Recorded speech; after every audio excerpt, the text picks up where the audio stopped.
ओम स्वस्ति श्री गणेभ्यो नमः। ओं सरस्वत्यै नमः। ओम नमो भगवते रुद्राय। आप समस्त शिव साधकों को प्रणाम और आप सभी का स्वागत करता हूं। मैं पंडित कृष्ण शास्त्री आप सभी को प्रेम भरी ओम नमो भगवते रुद्राय। साधना का सर्वोत्तम समय यदि देखा जाए शास्त्रोक्त अनुसार तो गुप्त नवरात्रि प्रत्येक साधना की सिद्धि के लिए अति श्रेष्ठ माने जाते हैं।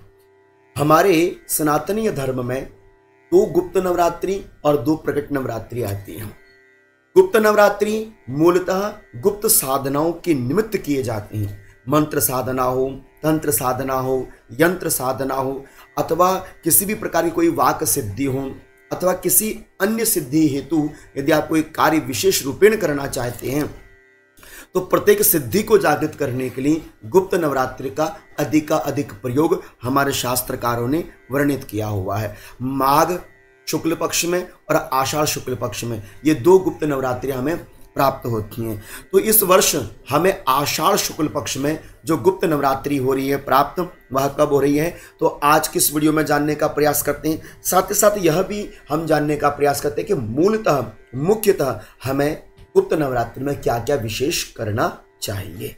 तो देखिए, सर्वप्रथम गुप्त नवरात्रि यदि हम देखें हमें कब प्राप्त हो रही है तो इस वर्ष आषाढ़ शुक्ल पक्ष में हमें जो गुप्त नवरात्रि है मूलतः जो प्राप्त हो रही हैं वह हो रही है 26 जून को।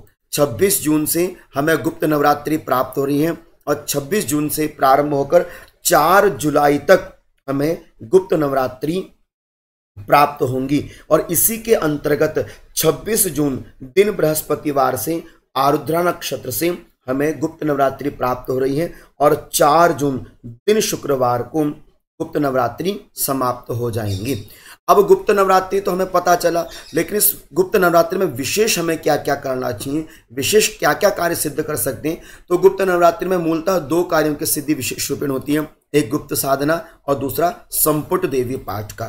तो हमें संपुट देवी पाठ किस प्रकार से करना चाहिए अथवा गुप्त साधना कैसे करनी चाहिए, थोड़ी सी जानकारी आपको मैं यहाँ पर देना चाहूँगा। गुप्त नवरात्रि में गुप्त साधना अर्थात जैसे कि मान लीजिए आप कोई गुप्त पाठ करना चाहते हैं अथवा कोई मंत्र की सिद्धि करना चाहते हैं अथवा नवर्ण मंत्र की सिद्धि करना चाहते हैं अथवा किसी भी कामना हेतु कोई भी मंत्र सिद्ध करना चाहते हैं तो गुप्त नवरात्रि की रात्रि में मूलतः मंत्र सिद्धि हो, यंत्र सिद्धि हो, तंत्र सिद्धि हो, तीनों प्रकार की सिद्धियां मूलतः गुप्त नवरात्रि में रात्रि के साधना में ली जाती हैं। निश्चित काल में कम से कम 10 बजे से प्रारंभ करके 10 से 1 के बीच में जो साधना करी जाती है यह गुप्त साधना कहलाती है। तो इन गुप्त साधनाओं में आप किसी भी प्रकार की साधना जो मंत्र रूपेण हो, तंत्र रूपेण हो, यंत्र रूपेण हो, तंत्रोक्त रूपेण हो, मंत्रोक्त रूपेण हो, आप उसमें कर सकते हैं। दूसरा, यदि आप सात्विक रूपेण यदि कोई मंत्र साधना करना चाहते हैं तो प्रातः काल, संध्या काल, इन दो कालों में आप विशेष रूपेण गुप्त साधना को कर सकते हैं। तो किसी भी प्रकार की मंत्र सिद्धि के लिए आपको गुप्त नवरात्रि विशेष रहते हैं। दूसरा है इसमें देवी पाठ। आप तंत्रोक्त रूपेण अथवा मंत्रोक्त रूपेण अथवा बीज रूपेण आप यदि चाहें तो इसमें दुर्गा सप्तशती का मूल पाठ कर सकते हैं। जैसे आप प्रकट नवरात्रि में दुर्गा सप्तशती का पाठ करते हैं उसी प्रकार से आप इसमें गुप्त नवरात्रि में मंत्रोक्त, तंत्रोक्त अथवा बीजात्मक दुर्गा सप्तशती का पाठ कर सकते हैं। तो आप दुर्गा सप्तशती के पाठ को अथवा यदि आप कोई स्तोत्र की सिद्धि करना चाहते हैं किसी एक भी, तो मैं आपको अपनी तरफ से कहूँगा कि आप सिद्ध कुंज का स्तोत्र का पाठ करने का प्रयास करें।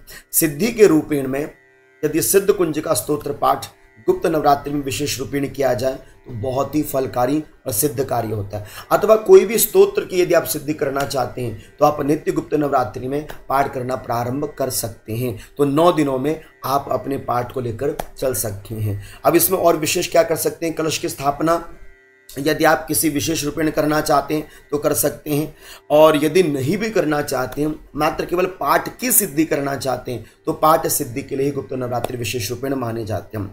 और यदि कोई साधना इत्यादि कर रहा है तो केवल उसी को ही गुप्त नवरात्रि में नवरात्रि कलश इत्यादि स्थापन करने की आवश्यकता रहती है। इसके अन्यत्र सभी के लिए सब कुछ नहीं है। इसमें गुप्त नवरात्रि गुप्त ही रहती हैं, इसलिए इसमें कार्य भी प्रत्येक जो भी आप करेंगे किसी को बताएंगे नहीं। गुप्त रूपेण जो भी आप साधना करना चाहते हैं वह आप गुप्त रूप से ही करने का प्रयास कीजिएगा।